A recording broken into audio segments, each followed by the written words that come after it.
All right, strap in, everyone, because things are about to get internationally awkward. We're talking about travel bans, folks, and not the kind your friend gets for stealing those tiny shampoo bottles from hotels. No, we're talking about multiple countries dropping the metaphorical portcullis on travellers from China in 2025. Now you might be thinking, isn't that a bit extreme, and you wouldn't be alone? But before you go booking that all-inclusive trip to Beijing, let's unpack why these bans are happening, because as with most things in geopolitics, the answer isn't as simple as a fortune cookie message. So, let's start with country A, shall we? Now, country A and China go way back, and by way back I mean their relationship can be best described as a centuries-long staring contest, with each side occasionally whispering insults under their breath. See, country A has some long-standing political tensions with China, stemming from, well, let's just say they have different ideas about how a country should be run, and by different, I mean drastically, fundamentally, and you're standing on my philosophical lawn, different. This difference of opinion has led to trade disputes, border skirmishes, and enough passive-aggressive diplomacy to make a UN translator spontaneously combust. So, when country A announced its travel ban, citing, and I quote, concerns over national security, well, let's just say no one was surprised. It was like finding out your friend who doesn't like drama started another group chat to complain about the first group chat.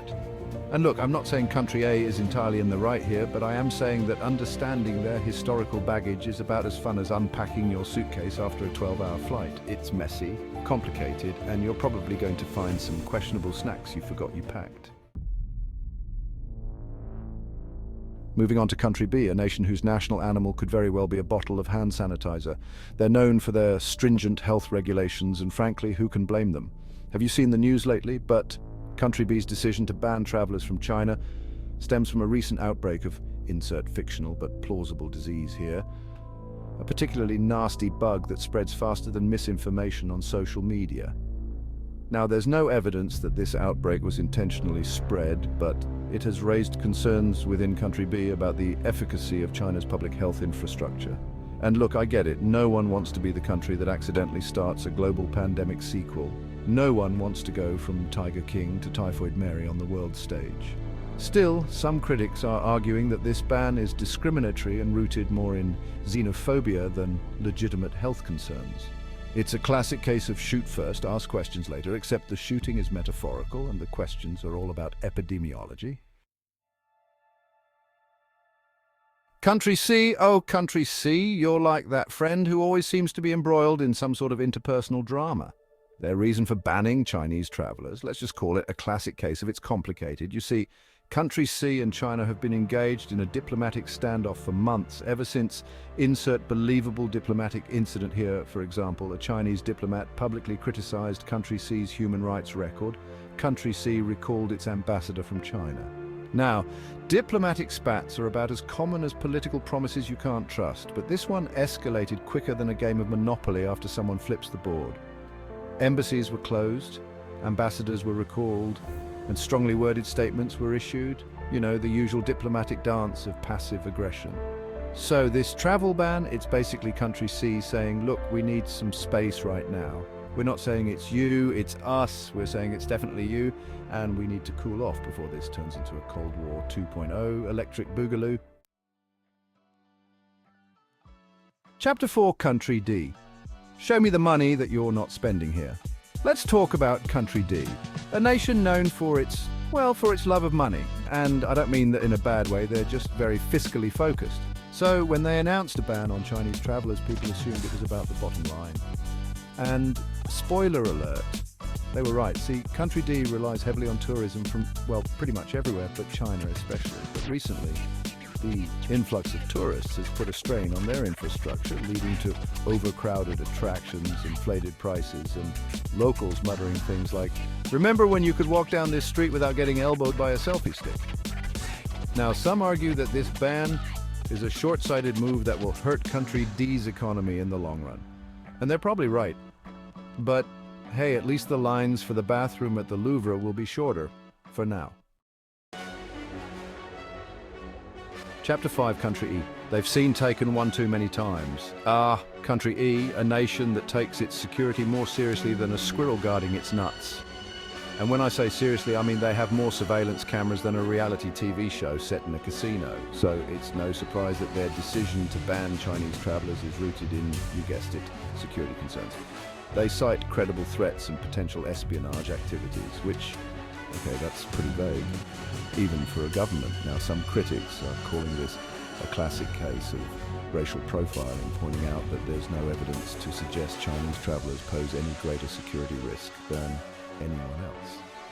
And to be fair, they're not wrong. It does feel a bit like saying, we're banning people who wear blue hats because one time a guy in a blue hat stole a cookie from the communal snack table. But hey, Country E isn't known for its nuanced approach to, well, anything. They're more of a better safe than sorry kind of place, even if sorry means being internationally side-eyed for your paranoia. Chapter 6. Country F. Culture clash of the travel titans Country F. A nation that holds its traditions closer than a grandma holding her secret cookie recipe. They're proud of their heritage, and rightfully so, but sometimes that pride can be a tad inflexible, and that brings us to their decision to ban Chinese travelers, which stems from, let's just say, cultural differences. Now, before you roll your eyes and say, come on, it's the 21st century, let me explain. Country F has a very specific way of life, and they're not afraid to enforce it. Think strict dress codes, limited public displays of affection, and a national aversion to anything louder than a whisper in a library. And recently there have been a few incidents involving Chinese tourists who, let's just say, weren't exactly up to date on the local etiquette. Now, I'm not condoning cultural insensitivity, but this ban feels a bit like using a sledgehammer to crack a fortune cookie. It's a drastic overreaction to a problem that could be solved with, I don't know, maybe some pamphlets on cultural awareness or a really, really polite PSA campaign. Country G, a nation so environmentally conscious they probably recycle their recycling. They're basically the poster child for sustainability, with stricter environmental regulations than a vegan restaurant at a meatpacking plant. So their reason for banning Chinese travelers, you guessed it, the environment. See, Country G has been working hard to reduce its carbon footprint, and they're not too keen on a sudden influx of tourists messing up their carefully curated ecosystem. They argue that the increased air travel, waste production, and strain on resources would negate all their hard work, and they're not wrong. It's like spending all week meticulously organizing your pantry, only to have a roommate come home and unpack their groceries like a tornado made of potato chips and expired mayonnaise. Of course, this ban has sparked debate about the fairness of penalizing an entire nation for the environmental impact of travel, but hey, Country G isn't known for backing down from its principles. Even if it means sacrificing tourism revenue, they're committed to saving the planet, one banned traveler at a time. Country H, a nation that puts human rights on a pedestal higher than a giraffe on stilts. They're vocal advocates for social justice, and they don't shy away from calling out injustices, even if it ruffles some feathers. So their decision to ban Chinese travelers, you guessed it, human rights concerns. Country H has been critical of China's human rights record for years, citing treatment of Uyghur Muslims, crackdown on pro-democracy activists, and more. And they're not just talking the talk, they're walking the walk, or rather they're banning the travel by refusing to allow entry to anyone complicit in or supporting these alleged human rights violations. Now, this ban is more symbolic than practical. It's not like they have a magical human rights violation detector at their borders, but it sends a clear message. Country H is willing to put its money where its mouth is, even if it means taking an economic hit. They're standing up for what they believe in, even if it means standing alone.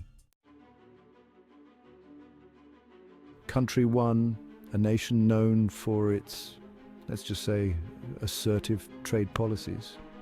They're not afraid to throw their weight around in the global market, and they've been known to slap tariffs on goods faster than you can say trade deficit.